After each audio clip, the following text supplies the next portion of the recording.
अलीगढ़ शहर के एक प्रसिद्ध कॉलेज विवेकानंद कॉलेज में दीपक अपनी ग्रेजुएशन की पढ़ाई कर रहा है। कॉलेज शुरू होने से पहले का समय बड़े ही हलचल भरा और उमंग भरा होता है। पार्क में दीपक और उसके दोस्त एक समूह में बैठे हैं। गर्मी की सुबह की धूप से बिखरे हुए पार्क में रंग बिरंगे फूल और हरे भरे पेड़ वातावरण को और भी खुशनुमा बना रहे हैं। दीपक, जो हमेशा से ही अपनी शैतानियों के लिए जाना जाता है, अपने दोस्तों के साथ हंसी मजाक कर रहा होता है। उसकी बातें सुनकर दोस्त हंसी से लोटपोट हो रहे हैं। एक दोस्त कहता है, यार, याद है उस बार जब तुमने सीनियर के साथ ऐसा मजाक किया था कि वो अगले दिन तक दहशत में था?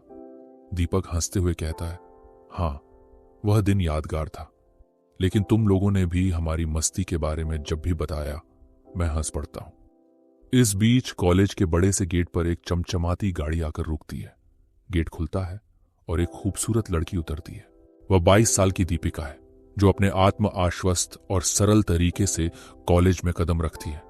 उसकी आंखें चमकदार हैं और उसका हंसमुख चेहरा सभी को आकर्षित करता है। उसने एक नीली शर्ट और जीन्स पहन रखी है और उसकी चाल देखकर तो कॉलेज के पूरे लड़के उसके दीवाने हो गए।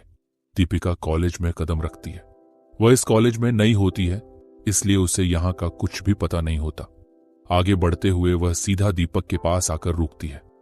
वह दीपक के दोस्तों से प्रिंसिपल ऑफिस का रास्ता पूछती है। दीपक, जो आज थोड़े शैतानी मूड में है, उसे प्रिंसिपल ऑफिस के बजाय जानबूझकर बॉयज वॉशरूम का रास्ता बताता है। दीपिका उसे थैंक यू बोलकर आगे बढ़ जाती है। जैसे ही दीपिका प्रिंसिपल ऑफिस समझकर वॉशरूम में प्रवेश करती है, वहां मौजूद लड़के चौंक कर बाहर की ओर भाग जाते हैं। दीपिका शर्म और गुस्से से भरी हुई स्थिति में खड़ी रहती है। उसके चेहरे पर शर्म की लाली और गुस्सा स्पष्ट होता है।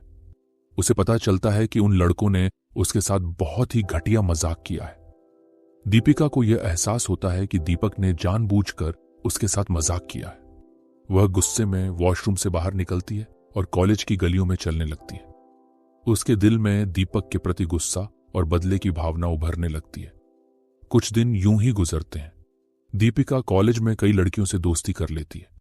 एक दिन दीपिका और उसकी दोस्त मिलकर एक योजना बनाती हैं। वह क्लासरूम में एक केले के छिलके को फर्श पर डाल देती है। दीपक, जो अक्सर क्लास में देर से आता है, उस दिन भी कुछ देर से आता है।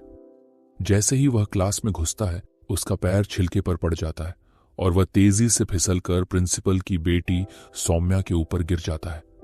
सौम्या, जो अपनी नोटबुक में कुछ नोट कर रही होती है, गलती से दीपक को किस कर देती है। यह सब इतना अचानक होता है कि उन दोनों के लिए समझना मुश्किल होता है। प्रिंसिपल, जो सब कुछ देख रहा होता है, दीपक को क्लासरूम से बाहर बुलाता है और उसे डांटते हुए कहता है, तुम्हारी यह हरकत न केवल कॉलेज के नियमों का उल्लंघन है, बल्कि शर्मनाक भी है। इसे बर्दाश्त नहीं किया जा सकता। कल से तुम्हें कॉलेज आने की कोई जरूरत नहीं है। दरअसल दीपक इस बात के लिए शर्मिंदा तो था, लेकिन यह सब गलती से हुआ है। इस बात को समझाने में वह पूरी तरह नाकामयाब था। अगले दिन दीपक के माता पिता कॉलेज आते हैं और प्रिंसिपल से दीपक की गलती के लिए माफी मांगते हैं। वे प्रिंसिपल को बताते हैं कि दीपक एक अच्छा लड़का है और यह सब एक गलती थी, उसे माफ कर दीजिए। प्रिंसिपल दीपक के माता पिता की गुहार को सुनकर उसे एक चेतावनी देकर छोड़ देता है। दीपक को यह एहसास होता है कि दीपिका ने जानबूझकर उसके साथ ऐसा किया है। अब वह ठान लेता है कि अब वह उसे अच्छा सबक सिखाकर रहेगा। दोनों के बीच खटपट और अनबन जारी रहती है। एक दिन जब टीचर क्लास में नोट्स चेक कर रहे होते हैं, दीपिका को पता चलता है कि उसके नोट्स घर पर छूट गए हैं। जब दीपक की नजर दीपिका के चेहरे पर पड़ती है, तो वह समझता है कि शायद दीपिका ने अपने नोट्स कंप्लीट नहीं किए। बिना किसी को बताए दीपक अपने नोट्स को दीपिका के बैग में रख देता है। खुद दीपिका को भी इसके बारे में पता नहीं होता, लेकिन जब अध्यापक दीपिका के पास आते हैं और नोट्स चेक करने लगते हैं, तो दीपिका घबराई हुई होती है। टीचर नोट्स चेक करने के बाद आगे बढ़ जाते हैं। उस वक्त दीपिका की जान में जान आती है, लेकिन प्रिंसिपल दीपक को सजा देते हैं और उसे बुरा भला भी कहते हैं। जब दीपिका उस नोटबुक का पहला पेज खोलती है, तो उस पर दीपक का नाम होता है। बस वह समझ जाती है और बदले में उसे थैंक्स कहती है। अगले हफ्ते दीपक का बर्थडे होता है। वह अपनी क्लास के सभी दोस्तों को पार्टी के लिए आमंत्रित करता है। क्लास में रेंजल नाम की लड़की जो दीपिका की बेस्ट फ्रेंड होती है, दीपक उसे भी अपनी बर्थडे पार्टी में आने के लिए कहता है और साथ ही दीपिका से भी कहने को कहता है। बर्थडे वाले दिन दीपक के सभी दोस्त उसकी बर्थडे पार्टी को ज्वाइन करते हैं। दीपक के माता पिता स्टेज पर जाकर छोटा सा अनाउंसमेंट करते हैं और दीपक को उसके बर्थडे की ढेरों शुभकामनाएं देते हैं। दीपक की बर्थडे पार्टी शुरू होने ही वाली होती है कि तभी वहां रेंजल और दीपिका भी आ जाती हैं। रेंजल आते ही सीधा दीपक को बधाई देती है। दीपिका अभी भी पार्टी के बीचों बीच अकेली खड़ी होती है।